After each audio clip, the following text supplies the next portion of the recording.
Hi, all. Welcome back, Angels. I'm Andrew, and today we're talking about ways you can identify someone that's going to be having a manic attack or going into mania. So, the first thing that we want to talk about is sleep deprivation. Sleep is extremely important for the body. We all need it to get through our days.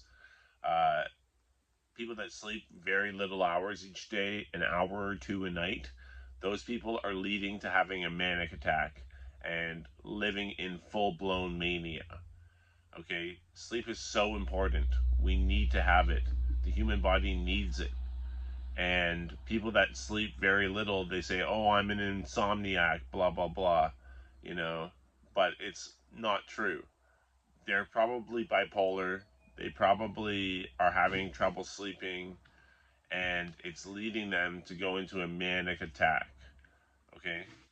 Um, Another thing that people that are going to be having a manic attack are they're extremely outgoing and extremely talkative. Okay, they will talk your ear off. They will talk to you whether or not they have anything or any points to make. They'll just talk.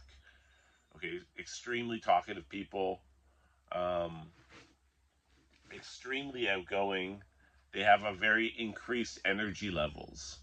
Okay, so when you're manic, you have extremely increased energy. You have thoughts bombarding your brain constantly, and there's ways of coping with that, but a lot of people don't meditate. And meditation has always been the way of me coping with these bombardment of thoughts when I'm feeling manic. Okay, illusions of grandeur. That's a big one. Every thought that the person has, they think will be the best thought ever. You know, they think that that thought is the one that they need to focus on, but they can't focus.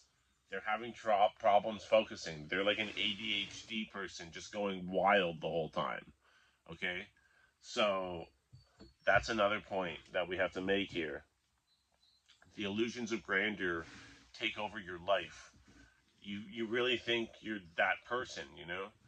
So, for instance, you may think you're a doctor, and you will actually go to the hospital and tell everyone that you're a doctor and that, you will act like a doctor because that's the illusions of grandeur. You don't know who you are, you completely lose touch with reality.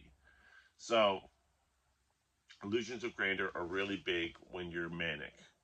Um, you're extremely hardworking, okay? Your increased energy levels make you a very hardworking person. You will go above and beyond what a normal employee would do at a company. You'll work harder than everybody around you, but you'll be extremely forgetful. You'll forget to eat. You'll forget to drink.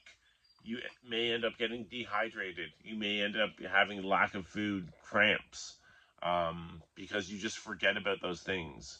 You forget about everything.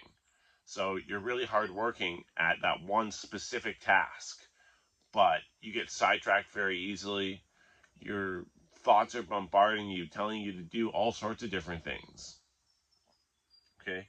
So you're very forgetful. You forget everything that you're told. You forget to eat. You forget to drink. You forget to sleep. You forget to stop working. Um, these are all culmination of things that happen to you when you're manic. They also say smoking weed is not good for someone that has bipolar disorder.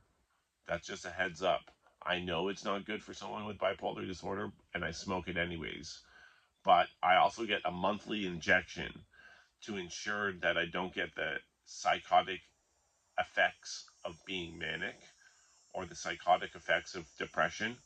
Um, so I have that under control. Um, Really, this is all about mood. Smoking is about mood. And most people that have my type of severe bipolar disorder, they have mood pills. I don't take them. I don't like mood pills. I don't want my mood to be affected by a drug. I would rather affect it this way by smoking weed or doing something of that nature. I want my thoughts to be free. I want to have the free will to do these things, but still be safe and not have the psychotic thoughts and the psychotic episodes. So to stay away from the psychoticness of bipolar disorder, I get a monthly injection. And I think that's about the whole video about manic depression. These are things that someone will experience when they're manic or having mania, and they need to be checked out. You need to talk to that person calmly, assertively, but very calmly, and not blame them for anything. No pointing the finger at them. Just talk to them and get them the help that they need. Okay, when someone's in this full blown mania, they do things that they would have never done before. They do dangerous things because they don't think of the outcome of what they're doing, because the thoughts are just so bombarding your head the whole time. All these thoughts. You don't have time to think of the outcomes of your actions. So these people definitely need to get help. Mania is no joke. I'll see you guys in the next video. This is Andrew the Angel. Peace out.